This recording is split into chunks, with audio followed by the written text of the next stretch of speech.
Welcome back to touring cinemas. இன்னைக்கு நம்ம கூட மங்களநாத குருக்கள் தான் இருக்காங்க. பேர் இப்படி சொன்னா நிறைய பேருக்கு தெரியாது.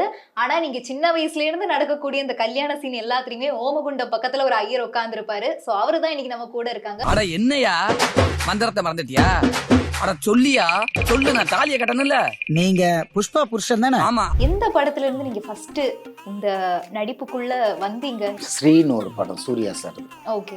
அதில் தான் வந்து ஃபர்ஸ்ட் என்ட்ரி. மௌனம் பேசியதுன்னு ஒரு படம். அந்த மௌனம் பேசியது படத்தில் டைலாக் நிறைய டேக்கு. ஓகே. அப்புறம் அமீர் சார் திட்டினார். உன்னை நினைத்துன்னு ஒரு படம். ஆமா. Vikram sir direction. Vikram sir வந்து யாரும் எதிர்த்தே பேச மாட்டாங்க. லைலா மேடம் கிட்ட வந்து நான் பேசுறதுக்கு அவர் சொல்லி கொடுத்த அந்த டைலாக்கை பேசுறதுக்கு நான் கரெக்டாக வந்து பேசணும். அப்போ நான் சரியாக பேசலை. உத்தமில்லான ஒரு காமெடி சீன். கமல் சார் வந்து இறந்து போயிடுவார். அந்த இடத்துல வந்து சுற்றி ஒரு 5 ஐயர் ஒரே டேக்கில் ஓகே பண்ணோம் அந்த சீனை. ஜெமினி கணேசன் சார் கூட நடிச்சிருக்கேன். இவர் வந்து தப்பாக நடிக்கிறாரு, ஆக்ஷனே இல்லை, சுத்தமாக இந்த சீனை எடுங்க, வேறு யாரையா கூப்பிட்டுவாங்க, நாளைக்கு வச்சுக்கலாம் சீனை அப்படின்ட்டார்.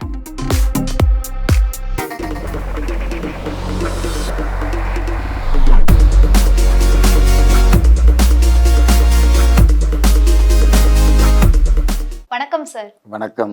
எந்த படத்துல இருந்து நீங்க ஃபர்ஸ்ட் இந்த நடிப்புக்குள்ள வந்தீங்க? ஸ்ரீன்னு ஒரு படம் சூர்யா சார். ஓகே. அதில் தான் வந்து ஃபர்ஸ்ட் என்ட்ரி. ஓகே. அது வந்து அட்மாஸ்பியர் கேரக்டர். ஓகே. எனக்கு அப்போல்லாம் நடிக்க தெரியாது. Okay okay okay. இப்போ தான் ஃபஸ்ட்டு வந்து உள்ள என்ட்ரி ஆகிறேன். இப்போ விஜயகுமார் சார் வந்து சூர்யா சாருக்கு அப்பாவாக நடிக்கிறார். ஓகே. இப்போ எனக்கு அறிமுகமாகிறார். நல்லா அந்த படத்தில் எனக்கு பார்த்த உடனே என்கிட்ட நல்லா பேசி நல்லா பழகி ரொம்ப நண்பர் ஆகிட்டார் எனக்கு. ஓகே. சூர்யா சார்லாம் எப்படி நடந்து போரு? ரொம்ப நல்ல மனிதர், நல்லா பேசுவார், நல்லா பழகுவார். அவர் கூட நான் 6ன்னு ஒரு படம் பண்ணியிருக்கேன். அப்புறம் உன்னை நினைத்துன்னு ஒரு படம் பண்ணியிருக்கேன். ஓகே. அந்த அப்புறம் வந்து மௌனம் பேசியதுன்னு ஒரு படம். Okay okay okay. அந்த மௌனம் பேசியது படத்தில் டைலாக் நிறைய take. Ameer sir director. Okay okay. ஏகப்பட்ட டேக். எல்லாரும் டென்ஷன் ஆகிட்டாங்க. ஏன்னா அப்போ தான் நான் புது என்ட்ரி சினிமாவில். அப்புறம் அமீர் சார் திட்டினார், நான் நீங்கள் ரொம்ப சொதப்பிட்டீங்களே அப்படின்னாரு. அதே மாதிரி உன்னை நினைத்துன்னு ஒரு படம். ஆமாம். Vikram sir direction. Vikram sir வந்து யாரும் எதிர்த்தே பேச மாட்டாங்க, அவ்வளோ பயம். எல்லோரும் கொஞ்சம் தெரியல. நான் வந்து சாதாரணமாக எல்லாருக்கிட்டையும் பேசுவேன். நான் அந்த மாதிரி அவர்கிட்ட சாதாரணமாக பேசுகிறேன். டைலாக் பேசிக்கிட்டே இருக்கும்போது என்னோட மூமெண்ட்ஸ் வந்து லைலா மேடம் கிட்ட வந்து நான் பேசுகிறதுக்கு அவர் சொல்லி கொடுத்த அந்த டைலாக்கை பேசுறதுக்கு நான் கரெக்டாக வந்து பேசணும். அப்போ நான் சரியாக பேசலை.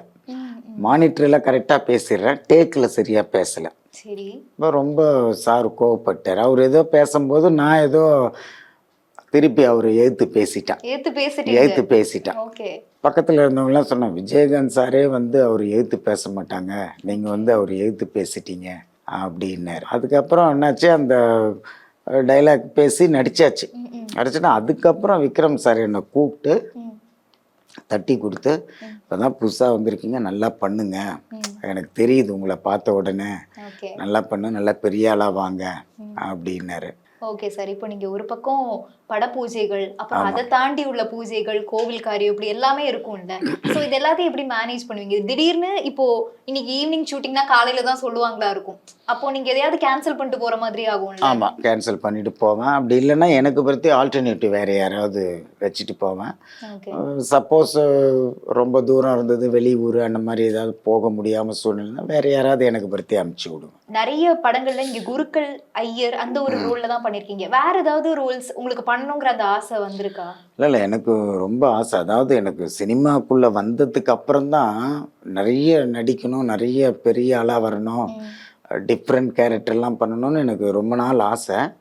அப்போ என்னென்னா மேக்ஸிமம் சினிமாவில் எனக்கு வந்து ரொம்ப பிடிச்சதே வில்லன் கேரக்டர் தான். Villain character. ஓகே. ஏன்னா சாதாரணமாக எல்லாம் நடிக்கும் போதெல்லாம் கொஞ்சம் அந்த ஒரு கெட்டப்லாம் போட்ட வில்லன் மாதிரி தான். ஆமாம், ஏன்னா என்ன 2-3 டைரக்டரே என்னை படத்தில் வில்லனை தான் கூப்பிட்டாங்க. ஃபஸ்ட்டு ஸ்டார்டிங்கில் நீங்கள் வில்லனாக நடிக்கலாமே அப்படின்னு சொல்லி கூப்பிட்டாங்க. அப்புறம் யோசித்தேன், ஏன்னா நமக்கு ஏதாவது இதுவும் இல்லாமல் அதுவும் இல்லை, நம்ம சின்ன வயசுலேருந்து இந்த கோவில் தொழிலையே இருக்கோம், இது பாதிச்சிட போகுதுன்னு சொல்லிட்டு நான் கொஞ்சம் அப்படியே இருந்துட்டேன். பட் ஒருவேளை வில்லனாக போயிருந்தால் ஒருவேளை பெரிய ஆளாக வந்திருப்பணும்னு எனக்கு கொஞ்சம் நீங்க இப்போ வேண்டாம்னு யோசிக்க. சொல்லிட்டீங்களா நான் வில்லன்? வேண்டான்னு சொல்லிட்டேன். வேற கேரக்டர் ரூல்ஸ் ஏதாவது? நிறைய பண்ணியிருக்கேன். இப்போ ரீசெண்டாக வந்து சங்கு சக்கரம்னு ஒரு படம் பண்ணேன். ஓகே. ரொம்ப பேசப்பட்டது அந்த படம். படம் ரிலீஸ் ஆச்சு. இத்தனை வருஷத்தில் நான் கிட்டத்தட்ட 27 வருஷமாக சினிமாவில் இருக்கேன். அந்த படம் மட்டும்தான் 22 நாள் நடித்தேன். ஓகே. பொதுவா எவ்வளவு இருக்கும் உங்களோட கால் ஷீட்லாம்? ஒரே நாள் தான் இருக்கும். ஒரே நாள் தான் இருக்கும். ஆமா, அந்த ஒரு பூஜை, அந்த ஆமாம், ஒரு இது ஒரு மட்டும் தான். நிச்சயதார்த்தம், ஒரு கல்யாணம், ஆமா. ஒரு கோவில் பூஜை, அந்த மாதிரினா ஒரு நாள் தான் இருக்கும் மேக்ஸிமம். ஓகே. இப்போ கல்யாண சீக்வன்ஸு அப்படின்னாக்கா, பெரிய படங்கள் அப்படின்னாக்கா ஒரு 2 நாள் இருக்கும், 3 நாள் இருக்கும். பெரிய படம் இப்போ விஜய் சார் படம், அஜித் சார் படம், சூர்யா சார், சிம்பு சார் அவங்க படம்லாம் வந்து ஒரு 3 நாள் இருக்கும். இப்போ சின்ன சின்ன ஹீரோ, புது ஹீரோ, பட்ஜெட்டில் படம் அப்படின்னா ஒரு நாள் தான் இருக்கும். டக்குன்னு முடிச்சு உடனே அனுப்பிச்சிருவாங்க, அந்த மாதிரி இருக்கும். எனக்கு அந்த சங்கு சக்கரம்னு ஒரு படம் நடித்தேன். எனக்கு ரொம்ப ஆசையாக இருந்தது. டைரக்டர் எனக்கு நல்லா அழகாக சொல்லி கொடுத்தாரு. ஓகே. ஃபஸ்ட்டு இது பண்ணும்போதே எனக்கு ஆடிஷன் டெஸ்ட்லாம் வச்சு.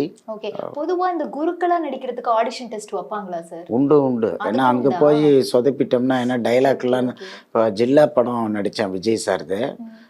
காமெடி சீன் அது பயங்கர ரீச் ஆச்சு. அது இங்கே வந்து டைரக்டர் கூப்பிட்டு அந்த டைலாக்கை பேசி பார்த்து இங்கே ஓகே பண்ணி தான் ஹைதராபாத் போய் நடிச்சிட்டு வந்தேன். Super super super. ஆமாம் ஆமாம். கம்பீரம் படம் வடிவேல் சார்து. 2 வீலர் அந்த காமெடி சீனு. அப்புறம் வேலன் வந்துட்டா வெள்ளைக்காரன், புஷ்பா புருஷன் அந்த காமெடி. அது மாதிரி நிறைய படங்கள். சில பெரிய ஹீரோ கிட்ட பேசும்போது அந்த டைலாக்கை வந்து கரெக்டாக முதல் நாளே இது பண்ணி என்னை கூப்பிட்டு பேசி. இப்போ ரீசெண்டாக சந்தானம் சார் படம் கூட டக்கால்ட்டின்னு ஒரு படம். அந்த படமும் அப்படி தான் இங்கே ஸ்க்ரீன் டெஸ்ட் எல்லாம் வச்சு தான் எடுத்து அங்கே போய் திருச்செந்தூரில் ஷூட்டிங் அந்த மாதிரிலாம் பண்ணுவாங்க. இப்போ முதல்ல நீங்கள் எடுத்த டேக்குக்கு இப்போ அவ்வளோவா எடுக்கிறது இல்லை? இல்லை இல்லை இல்லை. இப்போ நான் டைலாக் நல்லா பேசுவேன், ஓரளவுக்கு நடிப்பேன், நல்லா இது பண்ணுவேன், ஒரே டேக்கில் இது பண்ணிடுவேன். நீங்க விஜய் சார் கூட, அஜித் சார் கூடலாம் ஒர்க் பண்ணியிருக்கேன் அப்படின்னு சொல்லியிருக்கீங்க. ஸோ அது மட்டும் இல்லாமல் கமலஹாசன் சார், ரஜினி சார் கூட. ஆமாம், ரஜினி சார் கூட வந்து ஒரு படம் பூஜை போட்டு அந்த படம் நின்று போச்சு. உடம்பு சரியில்லாமல் ஊருக்கு போயிட்டாரு. அப்புறம் குசேலன்னு ஒரு படம். அந்த படம் நான் தான் பூஜை போட்டு கொடுத்தேன். ஓகே. அப்புறம் வந்து எந்திரன் படம் நான் நடிக்க வேண்டியது. இப்போ வீட்டில் வந்து ஒரு அசந்தர்ப்பம், அதனால் போக முடியல. ஒரு 5 நாள் டேட் கேட்டிருந்தாங்க. கரெக்டாக அவங்க அந்த கேட்குற டேட்டில் தான் வீட்டில் பாட்டி தவறிட்டாங்க, அதனால் போக முடியல. நீங்கள் அது மட்டும் இல்லாமல் கமலஹாசன் சார், விஜய் சார், அப்புறம் அஜித் சார் கூடலாம் இருந்திருக்கீங்க. அந்த ஷூட்டிங் ஸ்பாட்டில் எப்படி சார் அவங்க இருப்பாங்க? கமல் சார்லாம் வந்து ரொம்ப நல்லா பழகுவார், நல்லா பேசுவார். அந்த ஒரு இதெல்லாம் கிடையாது. இந்த ஏற்றத்தாழ்வு, பெரியவன் சின்ன அந்த மாதிரிலாம் விட எல்லாருக்கிட்டையும் நல்லா பேசுவார். அஜித் சாரும் அப்படி தான், சூர்யா சார் எல்லாருமே நல்லா. நம்ம போய் நின்று வாங்க சாமி எப்படி இருக்கீங்க, எல்லாருமே நல்லா. விஜய் சார்லாம் இப்படி பக்கத்தில் உட்காந்து நல்லா ஃப்ரெண்ட்லியாக பேசுவார். அந்த மாதிரி இந்த இதெல்லாம் பார்க்க மாட்டார், ரொம்ப நல்லா ஜாலியாக பேசுவார். ஷூட்டிங் இந்த மாதிரிலாம் வந்ததுக்கப்புறம் நீங்கள் சொல்லியிருந்தீங்க ஒரு தடவை அமீர் சார் ரொம்ப கோவப்பட்டாங்கன்னு. மேக்ஸிமம் டேரக்டர்ஸ் எப்படி இருப்பாங்க? அவங்க எப்போவுமே கோவமா இந்த டயத்துக்குள்ளே இதை முடிச்சிடணும் அந்த மாதிரி தான் இருப்பாங்களா? நீங்கள் ஏதாவது பயங்கரமாக திட்டு வாங்கியிருக்கீங்களா? நான் கோவிலில் பூஜை பண்ணுறேன் இல்லையா, அதே தான் இங்கே பண்ண போகிறேன். அதனால நான் அதை என்னை தெரிஞ்சுக்கிட்டேன் எப்படி பண்ணணுன்ட்டு. அதில் மேக்ஸிமம் யாரும் என்னை திட்டினதில்லை. சின்ன திரை சீரியல்லாம் நிறைய திட்டு வாங்கியிருக்கேன். ஆமாம், சீரியல்ஸில் நிறைய பண்ணுறேன். ஏன்னா சீரியலில் வந்து நிறைய டைலாக் வரும். இன்னொரு விஷயம் என்னென்னா, நம்ம இந்த சின்ன திரை சீரியலில் நிறைய டைலாக் பேசி நடித்தா பெரிய திரையில் நடிக்கும்போது நமக்கு கொஞ்சம் ஈஸியாக இருக்கும். பெரிய ஆர்டிஸ்டோடு நமக்கு பேசும்போது டக்குன்னு இது பண்ண. இப்போ உலகநாயகன் கமலஹாசன் சார் படத்தில் உத்தம வில்லன் அருமையான சீன் அது படம். உத்தம வில்லன் ஒரு காமெடி சீன். கமல் சார் வந்து இறந்து போயிடுவார், இறந்து அப்படியே பொணமாக படுத்துக்கிட்டு இருப்பார். அந்த இடத்துல வந்து சுற்றி ஒரு 5 ஐயர், அந்த இடத்துல வந்து அவர் அந்த பொணத்தை இறந்து போயிட்டா எழுந்து வருவாங்க பாருங்க, அந்த மாதிரியான சீனு ஒரே டேக்கில் ஓகே பண்ணோம் அந்த சீனு. கமல் சார் சொன்ன சூப்பராக பண்ணுறீங்க அப்படின்னார். அந்த மாதிரி நிறைய அவரோட கமல் சாரோட ஆஃபீஸ் பூஜை, பட பூஜை அதெல்லாம் நான் பண்ணி கொடுத்துருக்கேன். கமல் சார் ஆஃபீஸ்க்குலாம் பூஜை போடுவார்? நிறைய பண்ணியிருக்கேன். அதாவது அவருடைய பிரதர் இருந்தார் சந்திரஹாசன் சொல்லிட்டு, அவர் வந்து டெய்லி நாங்கள் மயிலாப்பூரில் மீட் பண்ணுவோம். அப்படியா? அவர் டெய்லி வாக்கிங் வருவார். ஓகே. டெய்லி வாக்கிங் வந்தாருன்னா மயிலாப்பூரில் அப்படியே வந்து ஒரு விசிட் பார்த்தோன்னா என்னையும் பார்ப்பாரு. நாங்கள் அந்த மாட வீதியில் அங்கே சங்கீதா ஹோட்டல் சரவணபவன்லாம் எல்லாம் காஃபி சாப்பிடுவாங்க. அப்படின்னு எப்படி இருக்கேன்னா அப்புறம் பூஜைக்கெல்லாம் அவர் மூலியமாக தான் நான் வந்தேன். ஓகே. கமல் சார் ஆஃபீஸ்க்கு வந்து அவள் 2-3 படங்கள் ஒரு 4-5 படங்கள் பூஜை போட்டு கொடுத்துருக்கேன். நல்லாவே பேசுவார். Okay sir. முதல்ல இந்த வாய்ப்பு எப்படி சார் வந்துச்சு? யார் உங்களை ஃபர்ஸ்ட் அப்ரோச் பண்ணாங்க? எனக்கு வந்து நான் இந்த மயிலாப்பூரில் வலம்புரி விநாயகர்ன்ட்டு கோவிலில் பூஜை பண்ணுறேன் மயிலாப்பூரில். அங்கே வந்து ஒரு சாஸ்திரிகள் ஒருத்தர் வருவார், ஐயப்பன் சாஸ்திரிகள். ஓகே. அவர் வந்து என்னென்னா இந்த டைலாக் எழுதுறது, அப்புறம் இந்த ட்ராமாவில் நடிக்கிறது, அந்த மாதிரிலாம் நடிச்சுக்கிட்டு இருப்பார். படத்துலேயும் நடிச்சுக்கிட்டு இருப்பார். அப்போ நான் எதேச்சா அவர்கிட்ட கேட்டேன், இந்த மாதிரி எனக்கு ஏதாவது வாய்ப்புகள் கிடைக்குமா? ஆமாம், கிடைக்குமான்னு. அப்போ அவர் என்ன சொன்னார், இல்லை ரொம்ப கஷ்டம் அது, உங்களை நீங்கள் மாற்றிக்கணும் அப்படின்னா. அப்போ வந்து கிராப் வச்சுருந்தேன். ஓ. கிராப்புங்க. அப்போ நீங்கள் உங்களை சில இதெல்லாம் வந்து நீங்கள் உங்களை டோட்டலாக மாற்றணும் அப்படின்னார். அதனால் என்ன நீங்கள் எப்படி சொல்கிறீங்களே நான் மாறிக்கிறேன் அப்படின்னேன். சரி பார்ப்போம், நீ முதல்ல குடிமெல்லாம் வச்சு ரெடியாகு, கடுக்கெல்லாம் போட்டு ரெடி, ஆமாம் ரெடியாகு பார்ப்போம் அப்படின்னு சொல்லிட்டு அவர் போயிட்டார். சரி என்னடா அது இவர் சொல்கிறாரே, சரி அப்படின்னு நமக்கு கொடுப்பாரு அப்படின்னு ஒரு நம்பிக்கையில் நானும் குடிமெல்லாம் வச்சுட்டேன். அதெல்லாம் மறுபடியும் ஒரு 6 மாதம் சென்று வந்தார். பார்த்துட்டு என்ன ஆளே டோட்டலாக மாறிட்ட, ஜம்முன்னு இருக்க அப்படின்னாரு. ஆமாண்ணா நீங்கள் சொன்னீங்க, நான் அதே மாதிரி பண்ணிட்டேன். சரி சார் கண்டிப்பாக நான் உனக்கு வாய்ப்பு தரேன், கூடிய சீக்கிரம் கூப்பிட்றேன் அப்படின்னாரு. திடீர்னு ஒரு 6 மாதம் சென்று ஃபோன் பண்ணுறாரு மத்தியானம் ஒரு 11 மணிக்கு. இந்த மாதிரி வந்து ஏவிஎம்மில் நம்பிக்கைன்னு ஒரு சீரியலு, நான் வந்து போக முடியல, வெளியூரில் இருக்கேன், நீ எனக்காக நீ போ அப்படின்னாரு. அதான் ஃபஸ்ட்டு ஏவிஎம்மில் உள்ளே போகிறேன் நம்பிக்கைன்ற சீரியலில். அதே மாதிரி அந்த சீரியலும் போய் சொதப்பினேன். ஃபஸ்ட்டு டைரக்டர் கணேஷ் சார்ன்ட்டு பயங்கர சொதப்பல். அது என்ன, நம்ம இங்கே வீட்டில் வந்து இந்த குழந்தைக்கு பேர் வச்சு அந்த தண்ணியெலாம் தெளிப்போம் இல்லையா வீட்டிலாம், அந்த சீனு தான் அங்கே பயங்கர சொதப்பல். டைரக்டர் வந்து என்னென்னா நீங்கள் எப்படி பண்ணீங்களோ பண்ணுங்க, எல்லாரையும் திட்டினார். யார் கூப்பிட்டு வந்தது இந்த ஹீரோ அப்படின்னு சொல்லி எல்லாரையும் திட்டினார். எல்லோரும் யாருமே என்னை கூப்பிட்டு வந்தவங்க யாருமே இல்லை, எல்லாம் போயிட்டாங்க. சரியான திட்டு. ஏன்னா என்ன எதுவும் திட்டலை.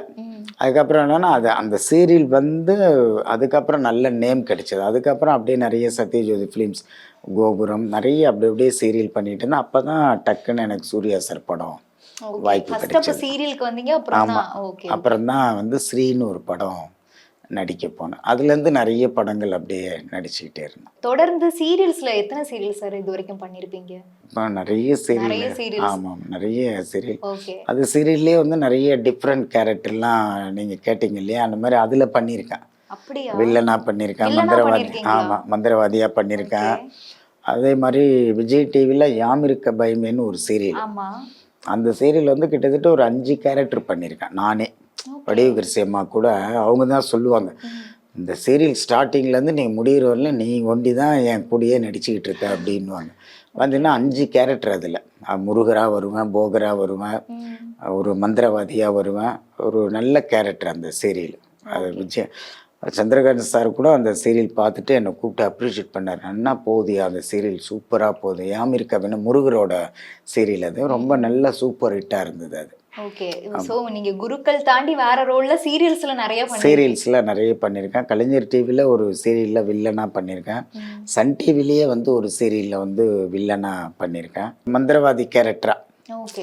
ரொம்ப நல்லா இருந்தது அந்த சீரியல். வந்து நல்ல நேமும் கிடைச்சிது எனக்கு, ரொம்ப நல்லா இருந்தது. அதுக்கப்புறம் தான் இதெல்லாம் பார்த்துட்டு தான் ஒரு படம் வாய்ப்பு கிடைச்சிது எனக்கு, சங்கு சக்கரம் சொல்லிட்டு. அந்த படத்துலேயே வந்து ஒரு மந்திரவாதி கேரக்டர். ஆனால் பட் நல்ல மிகப்பெரிய லெவலில் அது எனக்கு பேர் வாங்கி கொடுத்தது அந்த படம்.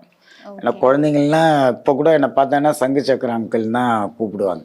ஏன்னா குழந்தைகளுக்கு பிடிச்ச படம் அந்த படம். இந்த கொரோனா காலகட்டங்களில் அந்த படத்தை ஒரு டெலிகாஸ்ட் பண்ணிக்கிட்டே இருந்தாங்க சன் டிவியில். ஆக்சுவலாக அந்த படம் வந்து ரிலீஸ் பண்ணாங்க, சரியாக போகலை. அதுக்கப்புறம் ஹிந்தியில் அதை டப் பண்ணி ஹிந்தியில் ரிலீஸ் பண்ணியிருக்காங்க. ஹிந்தி ரிலீஸ் ஆனதுக்கு அப்புறம் தான் வந்து படம் நல்லா ஹிட் ஆனது. சன் டிவியில் வாங்கியிருக்காங்க சேனலில். நேற்றுக்கு 2 பேர் கோயிலில், சார் நேற்று உங்கள் படம் பார்த்தேன் சார், ரொம்ப நல்லா இருக்குது சார், ரொம்ப நல்லா பண்ணியிருந்தீங்க அப்படின்னாங்க. அந்த மாதிரி ஒரு டிஃப்ரெண்ட் கேரக்டர்லாம் பண்ணணும்னு எனக்கு ரொம்ப ஆசை. ஆனால் அந்த சங்கு சக்கரம் படம் பண்ணும்போதே டைரக்டர் சொன்னார், சார் இந்த படத்துக்கு அப்புறம் உங்களுக்கு நிறைய வாய்ப்பு வரும், கண்டிப்பாக வரும், பெரிய லெவலில் வருவீங்க, அது ரொம்ப கம்மியான பட்ஜெட் சார், கொஞ்சம் நீங்கள் கொடுக்குற சம்பளம் அட்ஜஸ்ட் பண்ணி கொடுங்க. சார் சம்பளத்தை பற்றி ஒன்றும் இல்லை, எங்கள் படம் வந்து கேரக்டர் எனக்கு கிடைச்சிருக்கு, நான் பண்ணித்தரேன் சார். ஆனால் ஒரு 22 நாள் எனக்கு அது கால் ஷீட் கொடுத்தாங்க. ஓகே.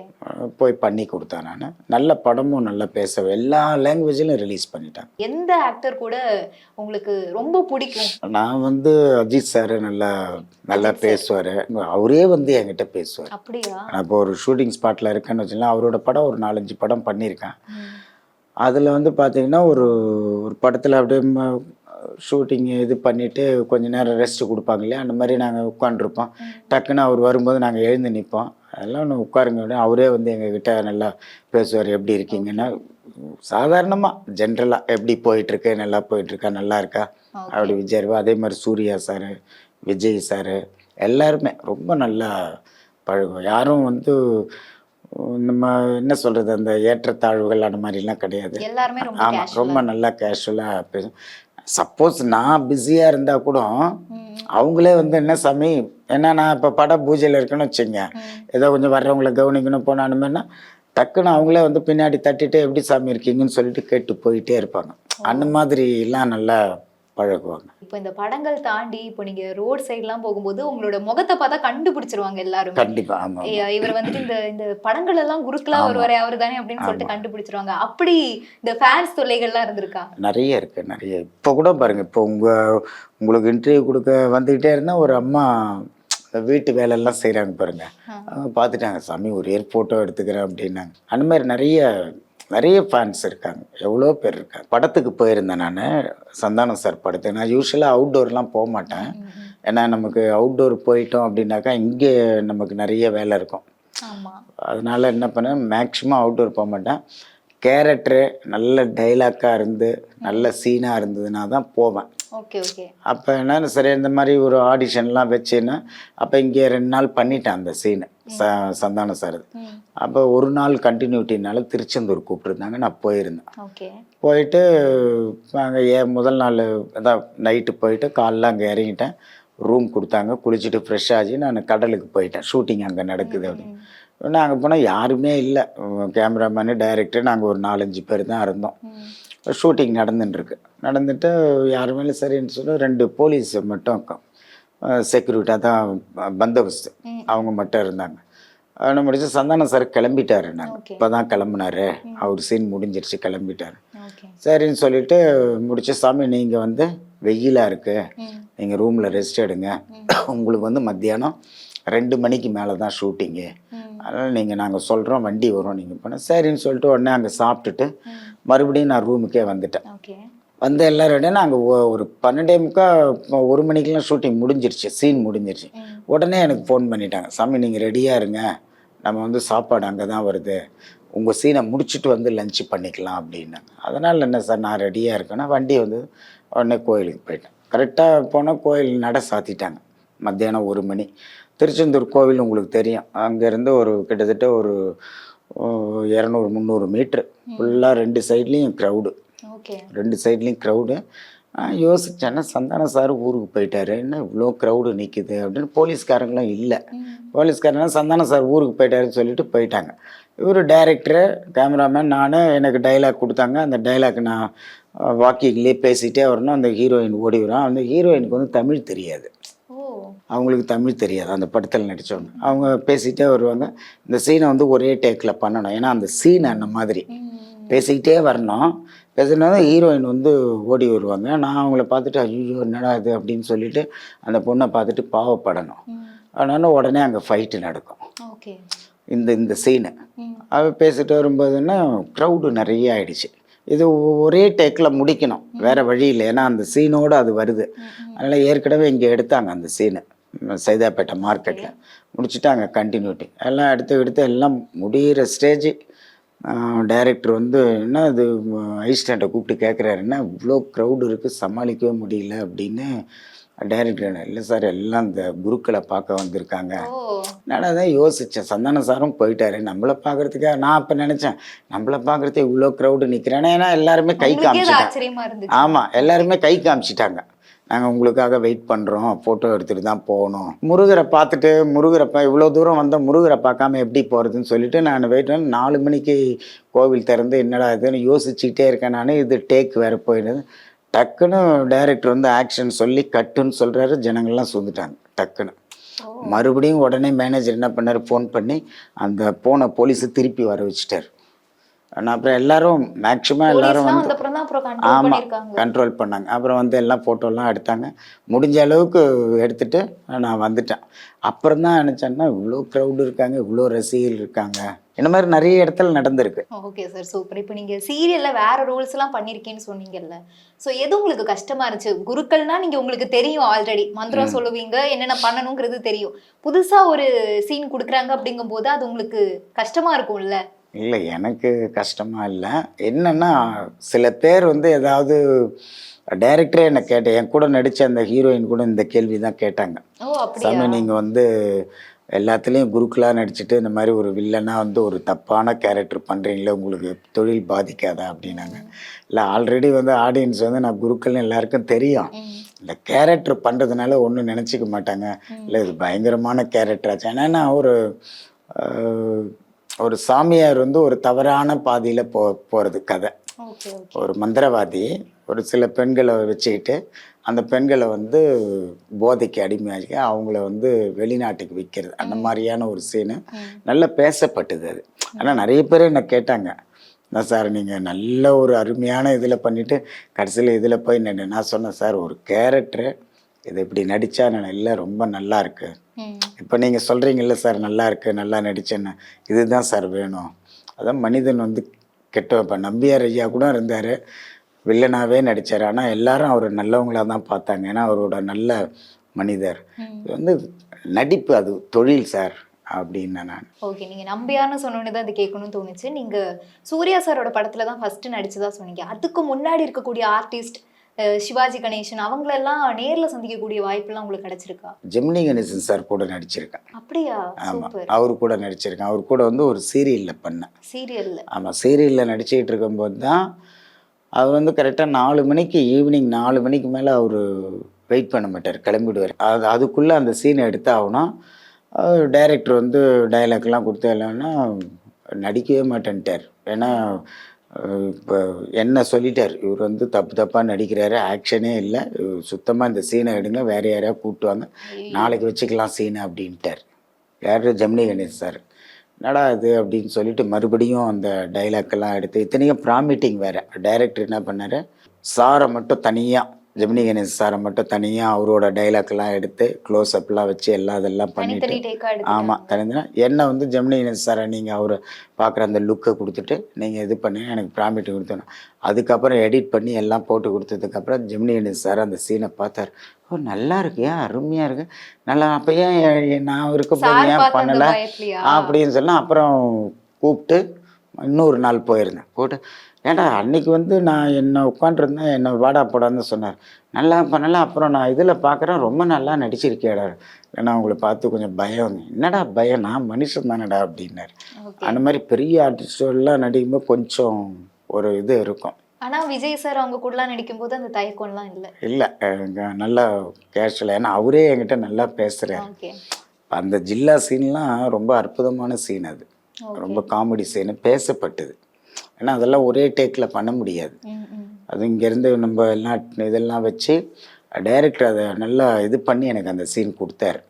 ஆனால் டைரக்டர்கிட்ட கேட்டேன், சரி ஏதாவது ஒரு நல்ல ஒரு இது கொண்டு பார்க்கலாம் அப்படின்னாரு. சொல்லவே இல்லை, அந்த சீன் பண்ண போகிறேன்னு சொல்லவே இல்லை. அப்புறம் திடீர்னு ஃபோன் வருது, ஒரு 3 நாள் எனக்கு ஹைதராபாத் வரணும் அப்படின்னு. அப்புறம் பண்ணி கொடுத்துட்டு வந்தேன். இப்போ நீங்க சீரியல்ஸ்ல வந்து நான் கேரக்டர் ரோல்ஸ் இதெல்லாமே பண்ணிருக்கீங்க, பட் ஆனா சினிமாவோட அந்த ஒர்க்கிங் நேச்சர் வேறவா இருக்கும், சீரியல்ல வேறவா இருக்கும். இந்த சீரியல்ல நடிக்கிறதுல அதிகமா உங்களுக்கு டேக் ஆச்சா இல்ல சினிமால ஆச்சா சார்? இல்லை, சீரியலில் தான் எனக்கு டேக் அதிகமாச்சு. ஏன்னா என்ன காரணம் அப்படின்னாக்கா, சீரியலில் பார்த்தீங்கன்னா ஒரு நாளைக்கு 5 சீன் எடுக்கணும், 4 சீன் எடுக்கணும், 3 சீன், அந்த மாதிரி அவங்களுக்கு அந்த டைமிங். அப்போ அது இருக்கும்போது என்னென்னா எல்லா ஆர்டிஸ்ட்லாம் அடிச்சிடும், கடைசியாக என்கிட்ட தான் வருவாங்க ஓ ஷூட்டிங் முடிகிற நேரம். அந்த மாதிரி டைமில் வருவாங்க. நான் அந்த மாதிரி நேரத்தில் டைரக்டர் வீட்டுக்கு போகணுன்னாரு, கேமராமேன் வீட்டுக்கு போகணும், சாமி சீக்கிரம் பண்ணுங்க, சாமி சீக்கிரம் அதுவே பண்ணுங்க. ப்ரெஷர் ஆயிடும். அதுவே நமக்கு வந்து ஒரு இதுவாகிடும். என்ன பண்ணுவாங்க, போன உடனே ஒரு 2 ஷாட்டு 3 ஷாட்டு எடுத்துருவாங்க. அதுக்கப்புறம் மீதி இதெல்லாம் வந்து ஆர்டிஸ்ட் எல்லாரையும் இது பண்ணி எல்லாரும் வச்சுட்டு கடைசியாக என்னை எடுப்பாங்க. அப்போ எடுக்கும்போது அந்த மாதிரி டைலாக்லாம் நிறைய இருக்கும்போது அவங்க வீட்டுக்கு போகணும், என்னால் லேட் ஆகும். என்கிட்ட வந்து கோச்சிப்பாங்க, சாமி என்ன சாமி டைம் ஆகும் சாமி, 9 காலைல 7 மணிக்கு வரணும் சாமி. ஆனால் பட் முடிச்சு கொடுத்துருவேன், அப்படியே டக்கு டக்குன்னு முடிச்சு கொடுத்துருவேன். முடியாது. படம் வந்து அப்படி கிடையாது. படத்தில் மேக்ஸிமம் ஒரு சீனு நம்ம 6 மணிக்கு பேக்கப் ஆகிடும், 6:30 மணிக்கு வீட்டுக்கு வந்துடலாம். இப்போ ஏதாவது படங்கள்ல நீங்க கமிட் ஆகியிருக்கீங்களா? இப்போ வந்து ரீசெண்டாக வந்து யோகி பாபு சார் படம் பண்ணியிருக்கேன். பிரபுதேவா மாஸ்டர் ஓகே ஹீரோவாக நடிக்கிறாரு, அந்த படம் பண்ணியிருக்கேன். அதுலேயும் நல்ல டைலாக் சீனு. அப்புறம் வந்து பிரதீப் ரங்கநாத் சார் அவரோட படம் ஒன்று பண்ணியிருக்கேன். ஸ்ரீகாந்த் சார் ஹீரோ இருக்கார்ல, அவரது 2 படம் பண்ணியிருக்கேன். அப்புறம் ஒரு 7-8 படம் புது ஹீரோ படங்கள் பண்ணி ரிலீஸ் ஆகலை இன்னும். நீங்க வேற ஏதாவது படங்கள் நடிச்சிருப்பீங்கல்ல ரீசெண்டா, அது ஏதாவது நீங்க நடிச்சு உங்களோட போர்ஷன்ஸ் ஏதாவது ரிமூவ் ஆனது இல்ல வெளியாகாம இருந்தது அப்படி ஏதாவது இருக்கா சார்? நிறைய படம், ஓகே நிறைய படம் ரிலீஸே ஆகாமல் இருக்கு. பழைய படங்கள் எனக்கு தெரிஞ்சு எப்படி பார்த்தாலும் ஒரு 15 படம் இருக்கும் நான் நடித்தது. சங்கர் சாருடைய அசிஸ்டண்ட் ஒரு படம், நல்ல அருமையான கேரக்டர், அந்த படம் வரவே இல்லை. ஒரு MS பாஸ்கர் சார் அவர் கூட ஒரு படம் நடித்தேன், நல்ல சீனு. அதில் வந்து நிறைய காமெடி சீனு. அந்த சீன் எல்லாமே வந்து எனக்கு அவர் சொல்லி கொடுப்பாரு, MS பாஸ்கர் டைலாக். அது எப்படி சொல்லி கொடுப்பாருன்னா, கேமரா வந்து லாங்கில் இருக்கும், சார் சொல்லி கொடுப்பாரு. சார் சொல்லி கொடுப்பாரு. அவர் சொல்லி கொடுக்குறதும் தெரியாது, ஆனால் கேமரா அவுட்டில் இருப்பார். அவர் அவுட்டில் இருந்தால் இப்படி வாயை மூடிப்பார், இப்படி வாயை மூட்டை அப்படியே சாதாரண அவர் சொல்ல சொல்ல நான் மெயினில், ஏன்னா பெரிய சீனு, நான் சொல்ல சொல்ல மெயினில் ஏற்றிட்டு நான் டைலாக் சொல்லுவேன். பட் நல்ல பேசக்கூடிய சீனு. பட் அந்த படங்கள்லாம் வரல. நீங்க உங்களை பார்க்கும்போது உங்களை பத்தி தேடணுங்கும் போது உங்களோட இன்ஸ்டாகிராம்ல நீங்க ரீல்ஸ்லாம் பண்ணி போட்டிருக்கீங்க. ஆமாம் ஆமாம். உங்க பையனா அது? என்னோட சன்னு. ஓகே. அவர் ஏதாவது சினிமாஸ் அந்த மாதிரி? ஆமாம், ஒரு படம் நடிச்சிருக்காரு. ஓகே. சரியாக போகலை. மலையாளத்தில் ஒரு படம் ஹீரோவாக பண்ணார். மலையாளத்தில்? ஆமாம், மலையாளத்தில். அதையும் சரியாக போகலை. வேறு அப்படி ட்ரை பண்ணின்னு இருக்காரு. சரி வரட்டும். Okay sir. இது எப்படி அவரா வந்துட்டு போய் ட்ரை பண்ணாரா இல்ல உங்களுக்கு தெரியும் இல்லையா நிறைய ப்ரொடியூசர்ஸ் டைரக்டர்ஸ் எல்லாரும்? இல்லை, நானும் சொல்லி முடிஞ்ச அளவுக்கு நானும் ஹெல்ப் பண்ணுவேன், சொல்லிக்கிட்டு இருக்கேன். ஏன்னா அவருக்கும் அந்த இது வேணும். பட் அவருக்கு எல்லாமே இப்போ என்ன மாதிரி கிடையாது. அவர் நல்ல ஃபுல்லாக acting course, karate black belt, dance, fight எல்லாமே கற்றுன்னு இருக்கார். எல்லாமே தெரியும் அவருக்கு. அதனால் எல்லாம் சாதாரணமாக பார்த்தீங்கன்னா ஒரே டேக்கில் ஓகே பண்ணிவிடுவார். நல்லா நடிப்பார். ட்ரை பண்ணுறாரு. அவருடைய இது எப்படி இருக்கோ நமக்கு எப்படி தெரியும். நீங்கள் ஏன் யூடியூப்ல இப்போல்லாம் வீடியோஸ் போடுறதே இல்லை? இல்லை, டைம் இல்லை. காலையில் இப்போ ஒரு பட பூஜைக்கு போகிறோன்னு வச்சுங்க, 7 மணிக்கு போகிறோம், எப்படியும் மத்தியானம் 12-1 மணி ஆகிடும் எல்லாம் முடிச்சு கிடிச்சு நம்ம வர்றது. இதனாலே ஷூட்டிங்கும் போக முடியல. இப்போ சில நேரம் என்ன பண்ணி 7 மணிக்கு கால் ஷீட் கொடுத்துட்டாங்கன்னா 7 மணி ஒன்றா பட பூஜை போயிடுது. பட பூஜை இல்லை, அப்படி ஃப்ரீயாக இருக்கணும், ஷூட்டிங் கொடுத்துட்டோம் அப்படின்னாக்கா சீரியல் வரும்போது திடீர்னு படத்துக்கு கூப்பிடுவாங்க. எல்லாமே ஒரே நேரத்தில், எல்லாம் ஒரே நேரத்தில். பட் ஏதோ மாற்றிக்கிட்டு அட்ஜஸ்ட் பண்ணிக்கிட்டு இருக்கேன். நமக்கு அதான் சொல்கிறோமே, நம்ம என்னதான் நம்ம போய் எல்லாம் பண்ணாலும் நமக்கு என்ன கிடைக்குமோ அது கிடைக்கும். ஓகே. உங்கள் ஃபேமிலி சைட்லாம் நீங்கள் முதல்ல உங்களை அந்த படத்தில் பார்க்கும்போது என்ன சொன்னாங்க? இல்லை, ஆக்சுவலாக அவங்களுக்குலாம் யாருக்கும் இஷ்டம் இல்லை. நான் சினிமாவில் வர்றதே யாருக்கும் பிடிக்காது, யாருக்குமே பிடிக்கல. அதுக்கப்புறம் அப்படியே எனக்கு இதுதான் அப்படின்னு கடவுள் ஒரு இது கொடுத்துருக்காருன்னா அது ஒன்றும் பண்ண முடியாது இல்லையா. ஸோ எந்த டைரக்டர் கூட உங்களுக்கு கொஞ்சம் கம்ஃபர்டபுளாக இருக்கும்? நிறைய புது டைரக்டர்ஸ் சொல்லலாம். ஏன்னா பழைய டைரக்டர்லாம் இப்போ ஹரி சார், KS ரவிக்குமார் சார்லாம் கிட்டேயே போக முடியாது. பயங்கரமாக இருப்பார், ரொம்ப ஹாட்டாக இருப்பார். ஆமாம், ரொம்ப என்ன சொல்கிறது, இப்போ ரொம்ப படப்படன்னு இருப்பார். டக்குன்னு ஏதாவது திட்டிடுவார், பேசுவார். அதனால கிட்டேயே போக மாட்டோம். அந்த ஷார்ட்டு அந்த சீனும் போது கரெக்டாக போவோம். அவருக்கு வந்து ஒரு 2-3 படம் பண்ணியிருக்கேன். ஷூட்டிங்கில். ஆமாம். மற்றபடி வந்தாருன்னா நல்லா, இப்போ பட பூஜைக்கெல்லாம் வந்தாருன்னா நானே கூப்பிடுவேன். அவர் வெல்கம் பண்ணி நானே கூப்பிட்டு இதெல்லாம் பண்ணி மாலெல்லாம் போடும். ரொம்ப அவரோட படம் கூட இப்போ நான் அவருக்கு பூஜை போட்டு கொடுத்தேன். ஒரு ப்ரொடியூஸ் பண்ணார் ஒரு படம், பண்ணி கொடுத்தேன் நான். ஹரி சார், அவர் டைரக்டர் ஹரி சார், அவரோட படங்கள் சிங்கம் ரொம்ப டிசிப்ளின், ரொம்ப கரெக்டாக இருக்கணும் அவர்கிட்ட. நான் மட்டும் இல்லை, எல்லாருமே டோட்டல் யூனிட்டும் கரெக்டாக இருக்கணும் அவருக்கு. ரொம்ப ஸ்ட்ரிக்டாக இருப்பார். நீங்க ஃபுல்லாமே இனிமேவும் ஆக்டிங் சைடு மட்டும் தான் பார்க்க போறீங்களா இல்ல இல்ல. வேற ஏதாவது பிளான்ஸ் இல்லை இல்லை, எது வந்தாலும் ஆக்டிங்கு, பட பூஜை, கேரக்டர் ரோல் வெயிட் பண்ணிட்டு இருக்கேன். யாராவது கூப்பிட்டு கொடுப்பாங்களான்னு வெயிட் பண்ணிட்டு இருக்கேன். கடவுள் தான். Super sir, super. Thank you sir. Touring cinema நேயர்களுக்கு வணக்கம். உங்கள் அன்புள்ள மங்களநாத குருக்கள். நன்றி, வணக்கம்.